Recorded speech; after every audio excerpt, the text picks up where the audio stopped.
আসসালামু আলাইকুম ওয়া রাহমাতুল্লাহি ওয়া বারাকাতুহু। আজকের আলোচনা কুরবানির পশু কে জবাই করবে। যে ব্যক্তি ভালো রূপে জবাই করতে পারে তার উচিত নিজের কুরবানি নিজের হাতে জবাই করা এবং অপরকে তার দায়িত্ব না দেওয়া।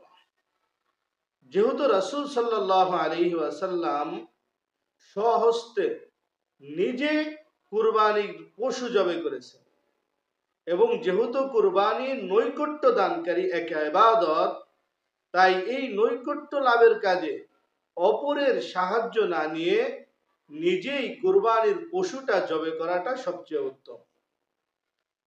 ইমাম বুখারী রহমতুল্লাহ আলাইহি বলেন, আবু মুসা রাদিয়াল্লাহু তাআলা আনহু তার কন্যাদেরকে, তার মেয়েদেরকে আদেশ করেছিলেন যে তারা যেন নিজেদের কুরবানির পশুগুলো নিজেরাই জবাই করে।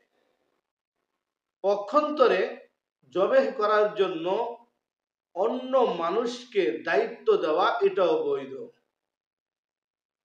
যেহেতু এক সময় নবী করিম সাল্লাল্লাহু আলাইহি ওয়াসাল্লাম নিজের হাতে ৬৩টি কুরবানি জবাই করেছিলেন এবং বাকি উট জবাই করতে আলী রাদিয়াল্লাহু তাআলা আনহুকে প্রতিনিধি করেছিলেন। এটা আসছে মুসলিম শরীফের মধ্যে।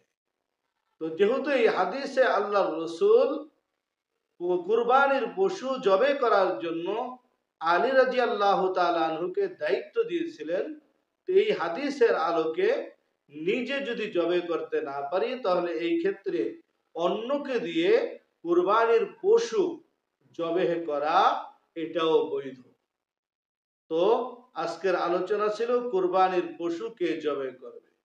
ভিডিওটি ভালো লাগলে অবশ্যই শেয়ার করে দিবেন। আসসালামু আলাইকুম।